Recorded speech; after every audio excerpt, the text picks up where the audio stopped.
자, 봅시다. 전 시간에 배운 게 뭡니까? 우리가 나올 수 있는 게, 예상할 수 있는 게 재판의 허력, 요 재판의 허력, 그 다음에 재판의 시선 및 변경, 요거에 대해서는 다시 한번 우리가 이제 기본 빼대를 하나 설정해 놔야 되고요. 자, 우리가 이제 먼저 새로 이제 우리 명절날도 이제 끝나고 우리가 이제 꼭 잡아둘 거는 뭐예요? 자, 이런 걸 한번 기억해 두자고요. 자, 판도라 상자라는 게 있어요. 판도라의 상자가 있고요. 대표적으로 뭐예요? 자, 여기 이제 피그 말리온 효과라는 게 있어요. 그래서 피그 말리온 효과라는 게 있고. 요 판도라는 뭡니까? 여자죠. 여자면서 인간입니다. 인간이죠. 자, 제우스는 뭐예요? 판도라한테 뭐예요? 제우스가 선물을 하나 줘요. 내려가면서 판도라 상자를 딱 열어요. 절대 열어보지 말라고 이야기를 했어요. 근데 사람이 어때요? 열어보지 말라고 그러는 것은 뭐라는 거예요? 열어보지 말라고 그러는 것은 더 열어보고 싶죠. 근데 이제 판도라가 이제 열어봤어요. 근데 모든 게 날아갔어요. 뭐가 날아갔어요? 이제 판도라 상자를 여는 순간 미움도 날아가고 정오도 다 우리 그래서 인간은 서로 미워하고 정하고 서로 부정적인 생각을 갖게 했는데 근데 딱 하나 판도라가 놀라서 이제 뭐예요? 딱 문을 닫아버렸어요. 문을 닫았는데 그 판도라 안에는 뭐가 있었느냐? 마지막 요거는 남아 있었습니다. 바로 뭐예요? 자, 희망이라는 것은 우리가 남아있다라는 거예요. 희망이라는 게 남아있다고 생각이 들어요. 자, 희망이 남아있기 때문에 인간은 뭐예요? 비로소 희망을 갖게 되는 겁니다. 그래서 희망. 요즘은 3%세대, 5%세대 많이 나오겠죠. 세 가지 포기를 하고 살고, 5%, 5가지를 포기하고, 첫 시간에 우리가 말씀드렸죠.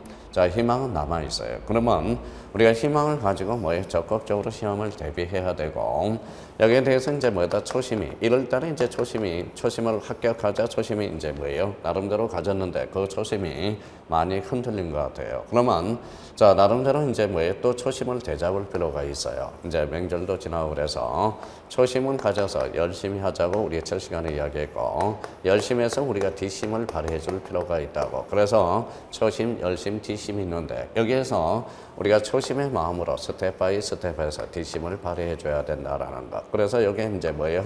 제가 말씀드리는 세 가지 심이라는 거예요. 그래서 심지를 우리가 나름대로 굳건히 해 주셔야 된다라는 것. 자, 우리 행정사를 준비했으니까 일단 합격하고 봐야 되는 희망은 가져 있다라는 거. 그거 꼭 기억해 주시고.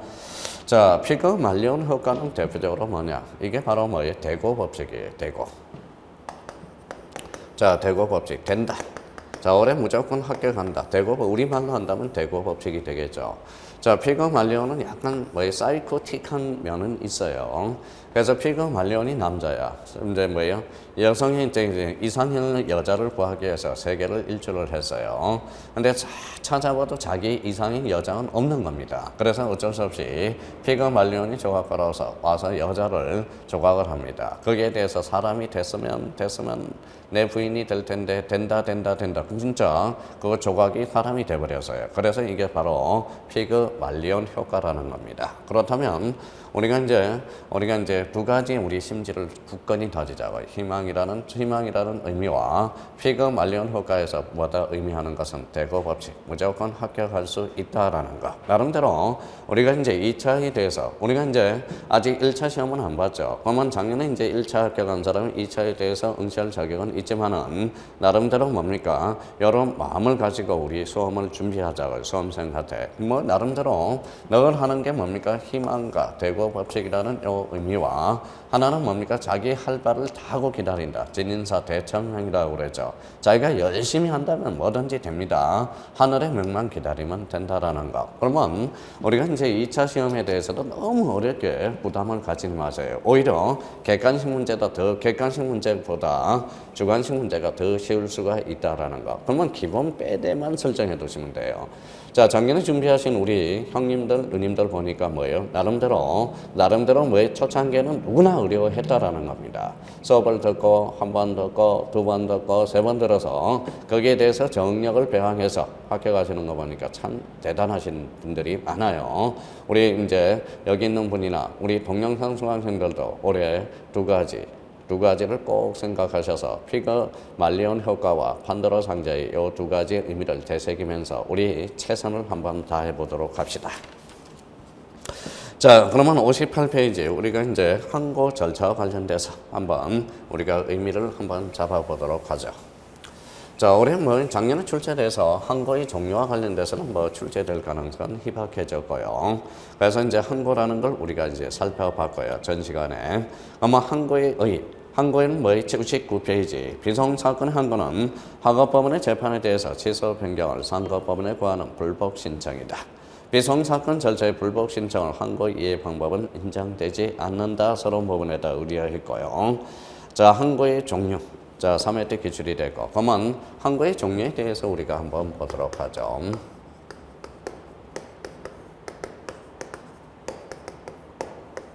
항고의 종류. 그래서 이제 2라고 제목이 잡혀 있네요. 항고의 종류.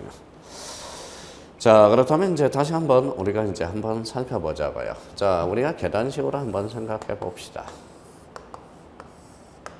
자, 여기 이제 1심입니다.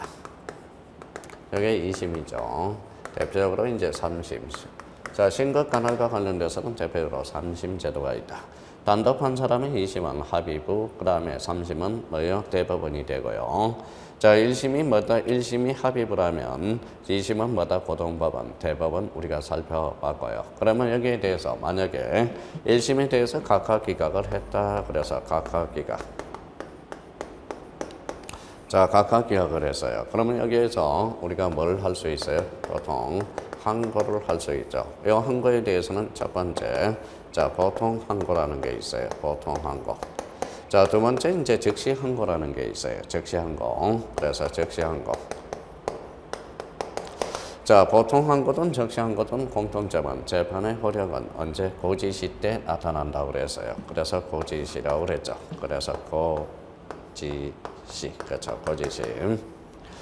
자, 즉시 항고와 보통 항고의 대표적인 차이는 쭉 가는 거죠. 보통 항고는. 근데 우리의 즉시 항고에 대해서는 확장 차단은 여기에 차단 효과가 있다라는 거예요. 여기에 바로 일주일 내라는 겁니다. 그래서 이제 항고 이렇게 의미가 되고요. 자, 여기에서 이제 쭉 간다. 3심으로 가죠. 그럼 여기에 대해서 뭐예요? 바로 재항고가 있다라는 거예요. 그래서 재항고. 그래서 이제 보통 항고, 즉시 항고, 재항고. 그 다음에 1심에서 3심으로 날아간다. 그래서 여기 이제 뭐예요? 바로 대표적으로 여기 무슨 항고가 있죠? 바로 특별 항고라는 게 있어요. 그래서 특별 항고. 그러면 결론적으로 이제 항고의 종류에는 보통 항고, 즉시 항고, 특별 항고, 재항고가 있네요. 그래서 항고의 종류에 대해서 설명하라. 그러면 보통, 즉시, 그 다음에 특별 항고, 재항고 이렇게 해서 의미를 우리가 잡아두시면 되고요. 우리가 이제 요거에 대해서 특별 항고는 뭡니까? 답으로 비송사건과 관련돼서 대표적으로죠. 비송과 관련돼서 만약에 이제 소송사건이라면 1심에서 우리가 이렇게 3심으로 가는 것. 이걸 뭐라고 그래요? 요거는 비약상고라고 그럽니다. 그래서 비약상고. 요거 비약상고에 대해서는 뭡니까? 이거는 소송과 관련돼서 대표적으로 연결이 되기 시작합니다. 그렇다면 각각 기각, 항고, 재항고, 그 다음에 고지식 효과는. 그러니까 이런 시스템을 머릿속에 구조를 항상 하면서 여기에서 이제 한번 항고의 종류에 대해서 우리가 이제 이미 출제됐더라도 그 다음에 요거에 대해서도 한번 꼭 비교를 한번 해 둘 필요가 있어요. 그래서 보통 항고, 즉시 항고에 대해서 요거에 대해서는 따로 한번 꼭 한번 정리해 둘 필요가 있다라는 겁니다. 이것도 나왔지만 보통 항고, 즉시 항고의 비교 설명하라. 비교 약설하라. 그러면 참 좋은 문제가 또 나올 수 있습니다. 그러니까 우리 보통 항고, 즉시 항고에 대해서는 요거는 꼭 비교를 해 놔야 된다라는 거. 그러면 이제 항고의 종류 59페이지 한번 보죠. 자, 가로 1번에 보통 항고라는 게 있어요. 기간의 정함이 없는 항고로서 원 재판의 취소 변경을 구할 이익이 있는 동안은 언제든지 할 수 있는 항고로서 별도의 법률 규정이 없어도 할 수 있다. 자, 즉시 항고와 보통 항고에 대해서 박스를 정리해 놨어요. 근거 법률의 필요, 보통 항고는 필요 없어요. 즉시 항고는 필요하고요. 기간 제한에 대해서는 없다. 언제든지 가능하고. 그러면 즉시 항고는 재판 고지일로부터 일주일, 확정 차단효라는 일주일 요 기간이 있다라는 거. 재판의 확정 시기는 언제든지 항고가 가능함으로써 재판은 확정되지 않음. 재판 고지일로부터 일주일이 경과하면 재판은 확정된다. 원재판의 효력 발생 시기는 재판 고지 시, 재판 고지 시. 그러니까 보통 한 거든 적시한 거든 뭐다 재판의 효력은 고지 시라는 겁니다. 그래서 재판의 고지 시, 재판의 고지 시. 확정 차단료 없다, 있다. 자, 항고에 대한 재판은 이유를 붙인 결정으로서 해야 된다. 그러면 우리가 이제 만약에 요 목차를 한번 형성해 보자고요. 만약에 이런 문제가 나왔다라고 생각할 때.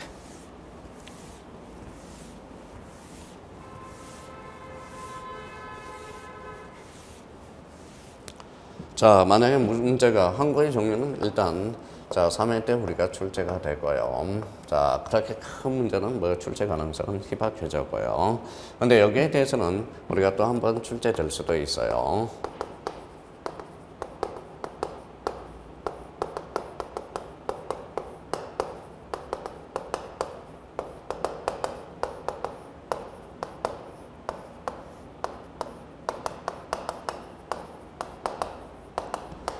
자, 보통 항고, 적시 항고에 대해서 약설하다. 만약에 이제 20점짜리가 나왔다.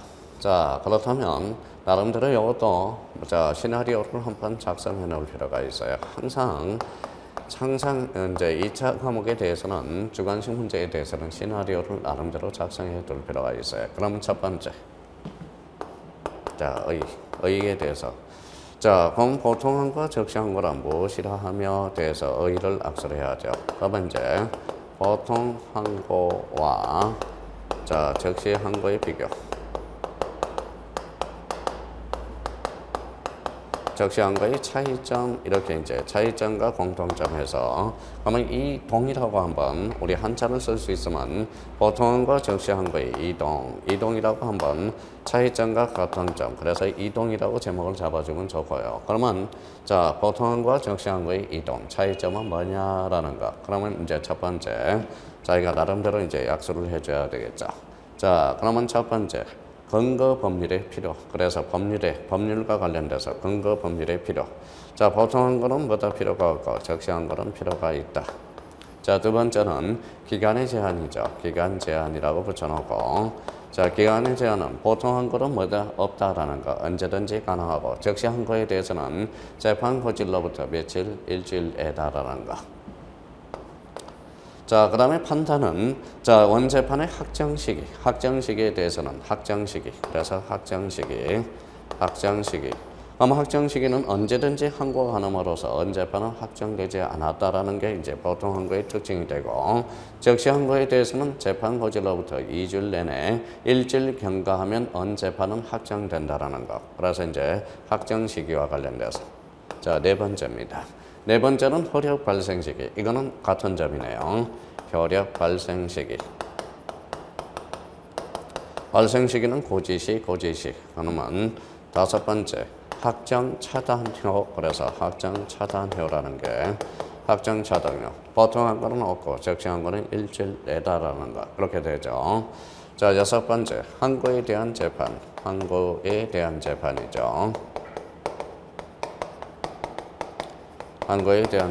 이거는 자, 항고라는 것은 이거 이야기했죠. 항고. 자, 재판의 형식은 결정으로서 해야 된다. 그러면 항고에 대한 재판이니까 이거는 이유를 붙인 결정으로서 한다. 그래서 둘 다 공통점은 보통 항고와 적시 항고는 이유를 붙인 결정으로서. 그러면 이유를 붙인 결정은 대표적으로 항고 사건, 검정과 관련된 사건, 사회적으로 파장이 사회적으로 이슈가 될 사건들, 다음에 자, 의견을 듣고 결정을 내리는 경우 이때는 뭡니까? 이유를 붙인 결정으로서 한다. 그러면 항고의 재판에 대해서는 뭐예요? 이거는 이유를 붙인 결정으로서. 그러면 세 번째가 되는 데서는 이제 결어라고 이렇게 한번. 그래서 요거는 따로 한번 보통 항고와 적시 항고에 대해서 약선 문제로 요거는 다시 한번 우리가 재반복해서 출제가 될 수 있으니까 보통 항고와 적시 항고의 이동. 그래서 나름대로 이렇게 한번 서술해 놓고 세 번째 결어를 내주면 좋고요. 그러면 우리가 이제 가로 2번이라면 이렇게 잡아도 되겠죠. 가로 2, 가로 3, 가로 4, 가로 5, 가로 6 이렇게 잡아서 문제를 쓴다면 우리 보통항과 적시항구에 대해서 참 우리가 나름대로 잘 약술이 된 겁니다. 그렇다면 보통항과 적시항구에 대해서 이거는 한번 본인이 한번 꼭 정리해 둘 필요가 있다라는 거 부탁합니다. 자, 그래서 이제 보통항구, 적시항구 다시 한번 꼭 구분을 해 두시고요. 자, 그렇다면 이제 세 번째 제항구라는 게 있어요. 제항구라는 것은 대표적으로 어디에서 자, 2심에서 3심으로 가는 게 제항구죠. 그러면 항고법원이나 고등법원의 결정 및 결정에 대해서 재판의 영향을 미친 헌법, 법률, 명령 또는 규칙을 위반한 이유로 또는 때만 대법원에 말할 수 있다, 제항구할 수 있다. 그래서 여기에서 우리가 요거 한번 상식적으로 한번 잡아둘 필요가 있어요. 자, 우리가 이런 거를 한번 생각해 봅시다. 자, 우리가 이제 소송과 관련돼서 대표적으로 소송 사건과 관련돼서 대표적으로 1심에서 2심으로 간다. 자, 2심에서 3심으로 가죠. 그래서 요 1심과 2심을 요 관계를 바로 뭐예요? 요거는 사실심이라고 그래요. 그래서 사실심. 자, 우리가 대법원으로 가는 걸 이걸 뭐라고 그래요? 대표적으로 이거는 법률심이라고 그래요. 그래서 법률심. 그러니까 이런 걸 착상해 둔다면 우리가 제항구에 대해서도 충분히 우리가 의미상을 확보해 줄 수가 있어요. 그러면 우리가 사실심, 그러면 1심부터 2심, 고등법원까지를 사실심이라고 그래요. 그러면 2심 종결을 뭐라고 해요? 사실심, 변론 종결시라는 의미를 우리가 써주게 됩니다. 변론 종결시라고 우리가 써주게 돼요. 그래서 사실심, 변론 종결시. 그러면 우리 대법원은 바로 법률심이야. 그래서 이제 변호사가 들어가게 돼 있죠. 그래서 우리가 소송 사건이라면 이제 법률심에 대해서. 그러면 우리 고등법원, 대법원은 이제 통상 법률심이라고 생각하면 돼요. 그래서 법률심이다. 그래서 소송과 관련돼서. 그러면 마찬가지예요. 제항구에 대해서도 항고법원이나 고등법원의 결정 및 명령에 대해서 재판의 영향을 미친 헌법, 그 다음에 법률, 명령 또는 규칙 위반을 이유로 드는 때만 대법원에 제항구할 수 있다. 제항구의 의미를 우리가 약간의 유추 해석해서 문제를 잡아나갈 수가 있어요. 그래서 제항구와 관련돼서는 그 정도 의미 잡아주시고 특별한 겁니다. 자, 불법할 수 없는 결정이나 명령에 대해서 재판의 영향을 미친 헌법 위반이 있거나 재판의 전제가 된 명령, 규칙, 처분, 헌법 또는 법률의 위반 여부에 대한 판단이 부당한 것을 이유로 하는 때만 대법원에 특별 항고할 수 있다. 이 항고는 재판에 거치된 날로부터 일주일 내에 해야 되며 이 기간은 불변 기간으로 한다. 그래서 불변 기간 이렇게 이제 의미가 되죠. 그러면 특별 항고와 관련돼서 대비되는 개념은 거기에다 하나 이렇게 해서 하나 써놔요. 우리가 이제 소송 사건과 관련돼서 대표적으로 무슨 선고 날라간다 그래서 비약선고와 관련돼서 이거는 소송이라고 하나 딱 써놔요. 그래서 비약선고, 여기는 뭐다? 특별항고, 여기는 비송과 관련돼서는 우리 소송과 관련돼서는 날라간다. 비약상고라는 의미를 하나 딱 써준다면 우리가 큰 의미가 없을 것 같아요. 그래서 이 정도만 비교해준다면 나머지 대해서는 크게 문제될 거는 없을 거라고 생각이 듭니다. 자, 60페이지로 한번 가보시죠.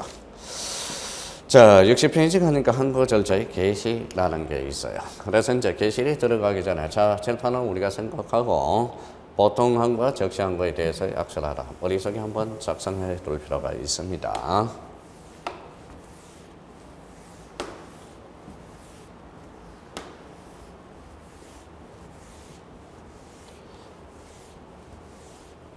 자, 소송과 관련돼서 사실심 변론, 사실심 1심에서 고등법원까지를 사실심 변론 종결시라고 그러고, 자, 대법원을 뭐다 3심, 법률심이라고 그런다. 그렇게 이제 의미를 잡아두시면 돼요.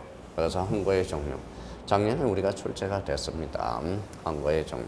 근데 또다시 한번 우리 이제 보통 항고와 적시 항고에 대해서는 한번 답안 구성을 해 둘 필요가 있어요.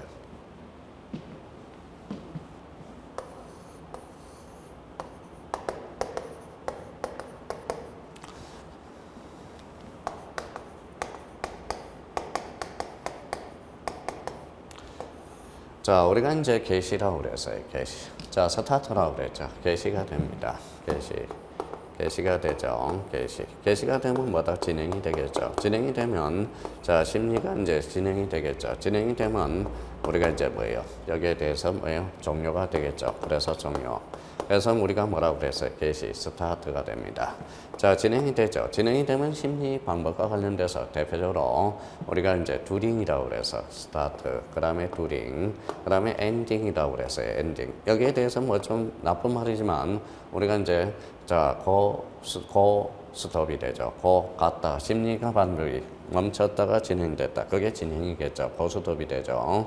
자, 고스톱이 이제 뭐예요? 하투죠. 하투. 그래서 그림 가지고 싸우는 게 하투라고 그러죠. 하투. 그래서 하토가 아니라 하투가 됩니다. 여기 이제 고스톱과 관련돼서 하투, 그림 하자.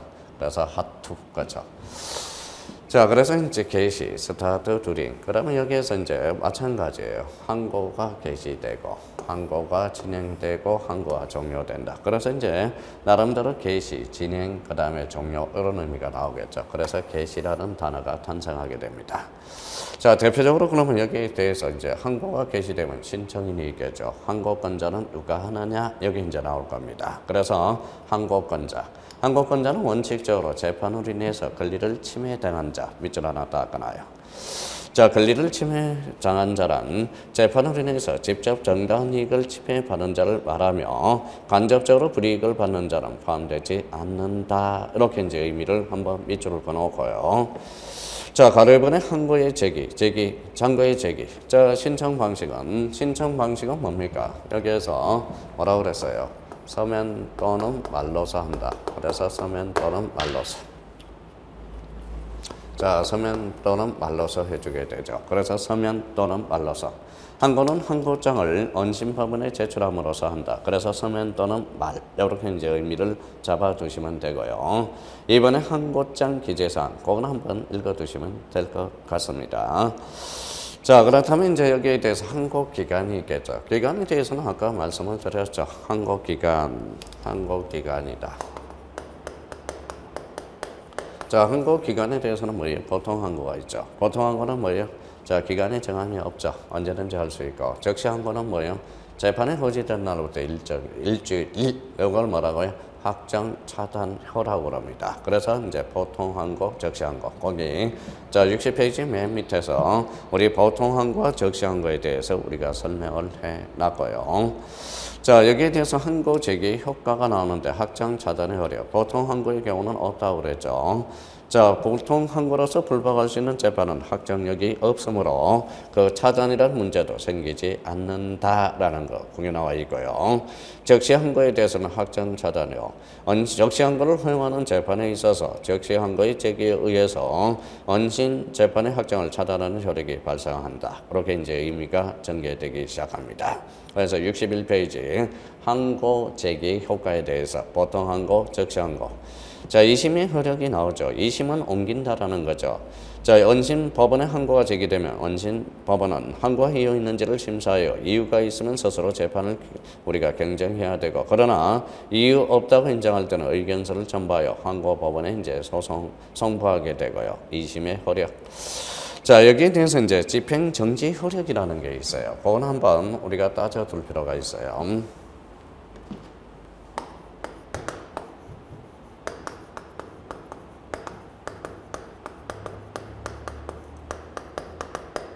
자, 집행정지의 효력. 자, 집행정지의 효력과 관련돼서는 이거는 우리가 대비를 조금 해놔야 돼요. 조금 해야 됩니다. 자, 집행정지의 효력과 관련돼서는 이거는 이제 미리 한번 약술 문제로 자, 이렇게 나올 수가 있겠죠. 예를 한번 들어봅시다.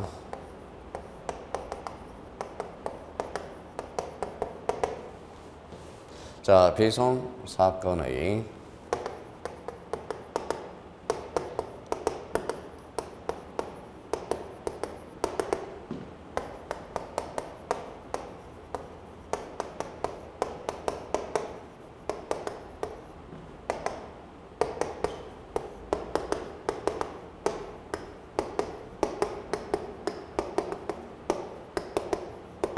자, 약속하라. 이렇게도 한번 우리가 이제 문제로 대두될 수 있으니까 한번 잡아둘 필요가 있어요. 그래서 비송사건의 항고의 효력을 항고의 효력 중 집행정지 원칙에 대해서 약속하라. 그러면 어떻게 이제 작성해 줄 건가? 그러면 자, 한번 잡아줘야 되겠죠. 첫 번째.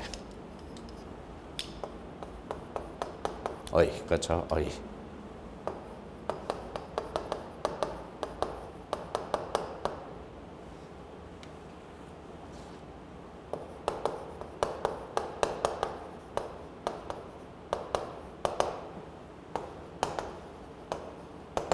이렇게 한번 간단하게 우리가 이제 이렇게라도 한번 잡아둘 필요가 있죠.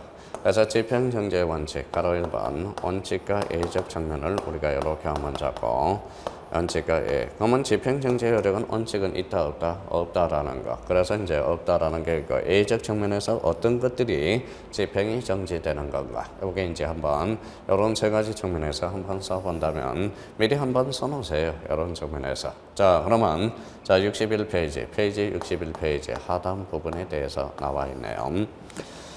자, 1번의 원칙. 항고는 특별한 규정이 있는 경우를 제외하고는 집행정지의 효력이 없다라는 것. 예적으로 법률에 특히 항고에 집행정지 효력을 부여하고 있는 경우 항고의 제기로 인하여 저 재판이 행성력과 집행력은 정지되고 항고 부분의 재판의 확정 시까지 원심 재판에 기한 집행을 할 수 없으며 또 원심 재판에 걸린 관계는 형성되지 않는다. 그래서 대표적으로 집행정지 효력이 있는 것들, 부여하고 있는 것들, 그래서 그거 꼭 암기를 해 두셔야 돼요. 자, 그러면 집행정지 효력이 있는 예의적 측면은 어떤 것이 있는가? 그러면 요거는 감각적으로 한번 익혀보자고요. 자, 그러면 62페이지 거기 박스 밑에 써요. 자, 이런 것들이죠. 자, 첫 번째 어떤 것들이 있어요?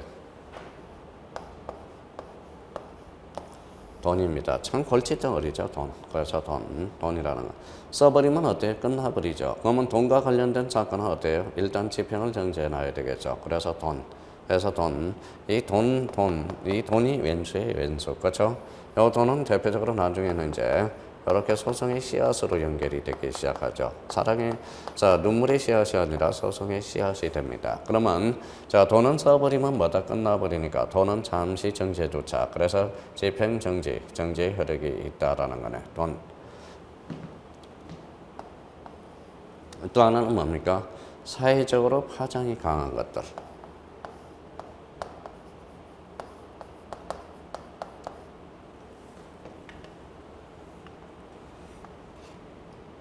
자, 사회적으로 파장이 강한 사건들. 파장.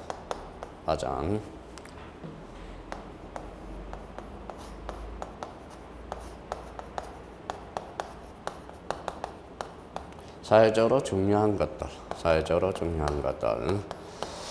자, 그렇다면 이런 측면에서 그러면 이제 여기에 대표적으로 이제 이런 것들은 집행정지 효력이 있다라는 거 예적 측면으로서 다 해올 수는 없습니다.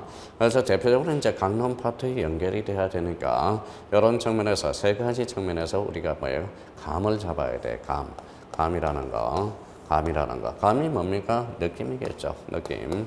이 느낌이라는 걸 잡아야 되고요. 느낌이라는 것은 영어로 뭐다? 필이죠. 그래서 영어로 필이 되죠. 그러니까 감을 잡고 느낌을 잡고 필을 잡아 나가야 돼. 전부 다 외울 수는 없으니까요. 그러니까 돈과 관련된 거 써버리면 이거는 안 된다. 써버리면 끝나버린다. 그런 걸 외적으로 집행이 정지된다. 사회적으로 파장이 강한 것들. 사회적으로 이제 한번 집행이 정지되면, 집행이 이제 나타난다면, 자, 집행 정지의 효력이 있는 것들, 사회적으로 파장이 강한 것들, 사회적으로 중요한 것들, 이렇게 이제 세 가지 측면에서 감을 잡아줄 필요가 있어요. 그러면 거기 한번 봅시다. 정리에 대해서. 1번은 직무대행자의 상무 외 행여가 신청 사건의 인용 결정에 대한 적시한 것. 직무대행자와 관련돼서. 자, 직무대행자. 자, 신주 발행 무효. 이거는 돈으로 관련된 거네요. 무효로 인해서 신주주가 받을 금액 전관 신청에 대한 재판에 대한 적시한 것. 자, 회사의 해산 명령 결정에 대한 적시한 것. 사회적으로 파장이 중요하죠. 파장이 강하겠죠. 합병회사 채무 부담 부분 결정에 대해서 적시한 것. 합병회사 이렇게 되면 사회적으로 파장이 강한 것들. 자, 5번은 유한회사와 애국회사의 영업사업 폐쇄 결정. 사회적으로 뭐다 파장이 강한 것들이죠.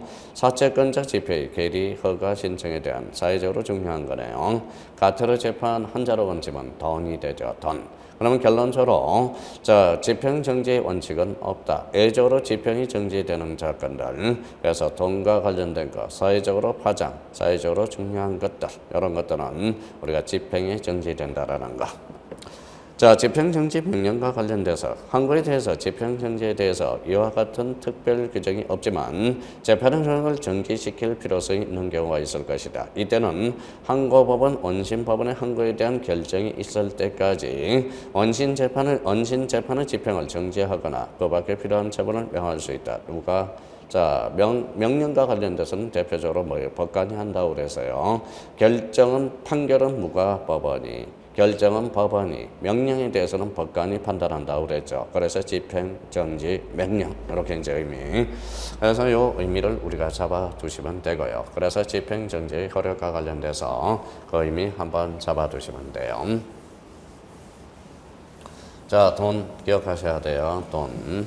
자, 사회적으로 파장이 강한 것들, 사회적으로 중요한 것들, 여러 이제 세 가지 측면에서 한번 한번 잡아두시면 될 것 같습니다.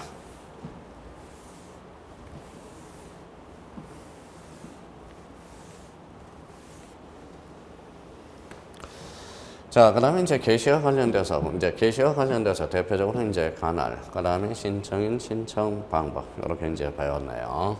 자, 그러면 이제 진행이 되겠죠. 심리 및 이제 재판이 이루어지겠죠. 그래서 거기, 자, 4번에 이렇게 나와 있네요. 4번에 이제 그 절차의 진행, 이렇게 나와 있는데,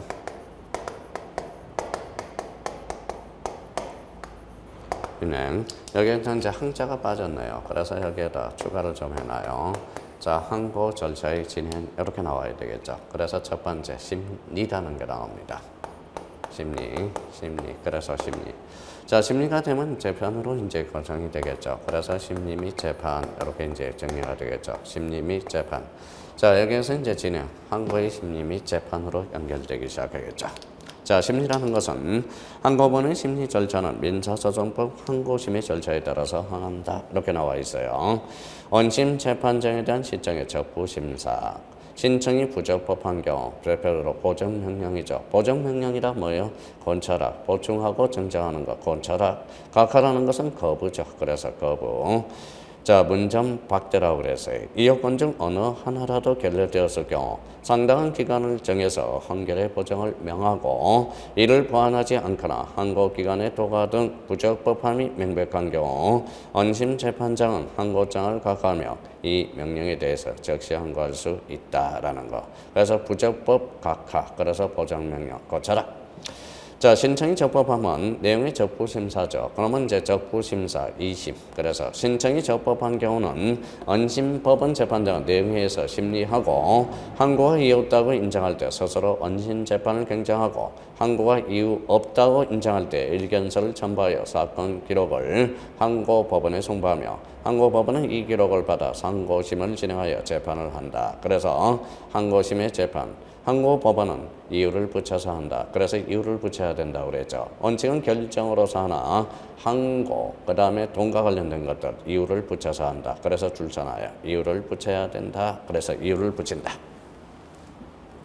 자, 항고 절차의 진행과 관련돼서 심리 및 재판. 우리가 이제 다 우리가 봤던 거죠. 그런 측면에서. 그 다음에 5번이 뭐가 나오죠? 5번이. 자, 5번이 이제 항고 절차의 절차의 종료 이렇게 나오겠죠. 종료. 그래서 이제 뭡니까? 개시되고 진행되고 종료되면 여기도 뭐예요?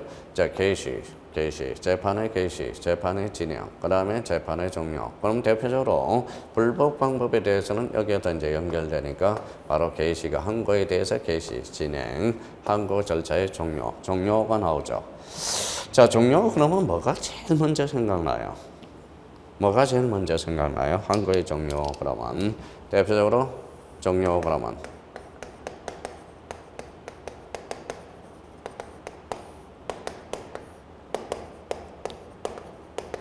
자, 치하라는 게 있죠. 항고 절차의 철회, 치하. 치하라는 것은 대표적으로 이제 우리 철회의 의미가 있습니다. 그래서 항고 절차의 치하 철회 이렇게 연결이 되고요. 이제 포기하면 되겠죠. 항고 절차의 포기. 그래서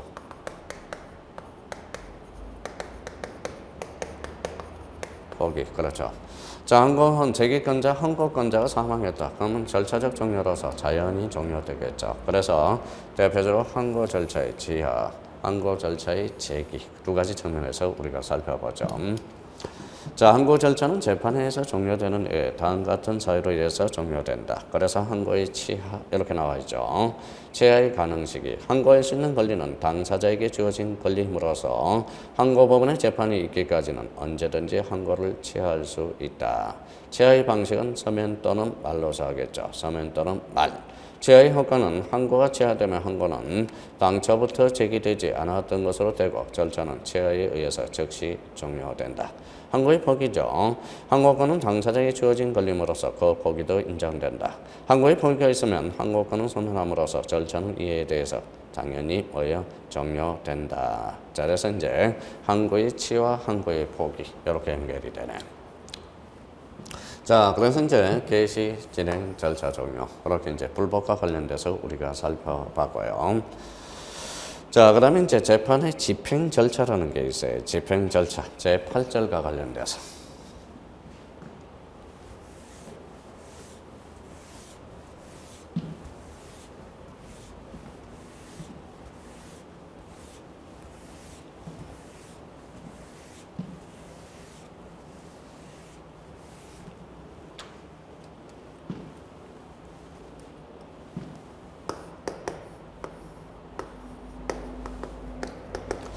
자, 제8은 재판의 집행 절차죠.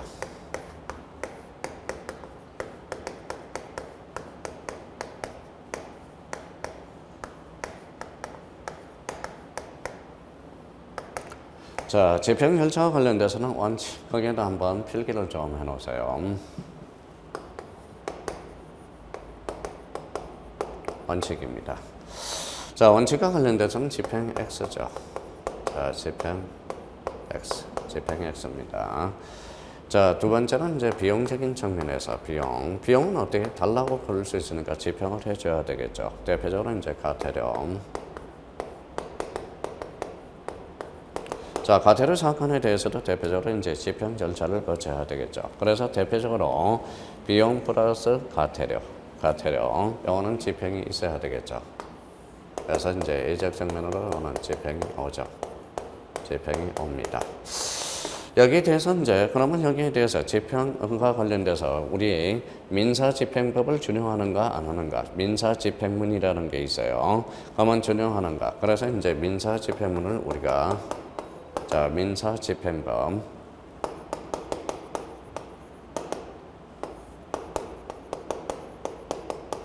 자, 준용하게 된다라는 거. 그래서 지금 그 조문이 지금 쫙 나와 있어요. 집행문, 민사집행문과 관련돼서 준용하고.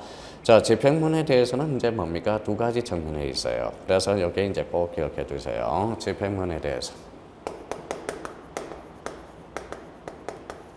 자, 비용에 대해서는 있겠죠. 비용에 대해서는 있고요. 자, 대표적으로 이제 과태료와 관련돼서는 없어요. 과태료와 조문 구조를 보면 이렇게 나와 있어요. 그래서 집행문과 관련돼서 비용은 있고 과태료는 없다라는 거. 이렇게 이제 의미. 자, 조문과 관련돼서 그렇게 이제 29조와 249조와 관련돼서 있습니다. 그래서 이제 그런 의미가 되고요. 집행문, 민사 집행문을 준용하고, 그 다음에 이제 집행문과 관련돼서 대표적으로 비용은 있겠죠. 과태료는 없고요. 자, 그러면 이때는 이제 재판시 송달을 해야 되느냐. 그래서 재판시 송달은 어떻게 될 건가? 재판시 송달할 필요는 없습니다. 자, 그러면 이제 이렇게 이제 잘라지네요. 이렇게 해서 이렇게 두 가지 의미, 이렇게 이제 의미를 우리가 확인할 수가 있네요. 자, 그 옆에도 이렇게 쓰나요? 자, 원칙 집행 X. 비용과 과태료는 집행이 있어야 되고, 민사 집행문을 준용하며, 집행문은 대표적 비용은 있으나 과태료는 없고요. 재판시 굳이 송달할 필요가 없다라는 거. 그렇게 이제 의미를 잡아두시면 될 것 같아요. 그래서 재판 집행의 절차, 그렇게 한번 써달라는 거. 그러면 우리 한번 봅시다. 원칙입니다. 자, 비송사건의 재판은 원칙적으로 집행을 필요로 하지 아니한다. 재판을 필요로 하지 않습니다. 자, 예적으로 금전을 이행을 명하는 재판, 비용재판, 비용재판, 가태료 재판에 있어서는 이러한 재판의 목적을 달성하기 위해서 집행 절차를 필요로 한다. 그렇죠. 집행 절차 이행을 해야 되니까. 원칙은 X, 비용. 자, 재판의 집행과 관련돼서 집행 절차에 관한서는 민사집행법 규정에 따르며 비용의 채권자는 비용의 재판에 대해서 강제 집행할 수 있으며 자, 3번 가태료 재판을 검사의 명령으로서 이를 집행하며 이 경우 명령은 집행력은 채무 명령 동일한 효력이 있다. 비용의 재판에서는 집행문 부여를 요하나 재판은 가태료 재판의 집행문을 요하지 아니하며 집행하기 전에 재판의 송달은 하지 아니한다. 그래서 여기 이제 1, 2, 3과 관련돼서 이렇게 정리를 해 놓은 겁니다. 요거는 뭘로 돼 있어요? 자, 1로 돼 있죠. 요거는 예적 정면으로서 이렇게 돼 있네요. 예적 정면으로서. 그래서 이제 3번과 관련돼서 여기 이제 재판의 집행과 관련돼서 요거는 3으로 돼 있죠. 그래서 요걸 간단하게 제가 한번 도식화 해본 거예요. 재판의 뭐예요? 집행과 관련돼서. 재판의 집행과 관련돼서. 그래서 재판의 집행 절차와 관련돼서는 이 정도. 근데 우리 가태료 사건 대해서는 이미 출제가 됐으니까 뭐 큰 문제는 없을 거라고 생각이 들고 그래서 64페이지와 관련돼서는 그렇게 한번 정리해 두시면 될 것 같아요. 자, 그렇다면 이제 우리 여기 한번 보도록 하죠.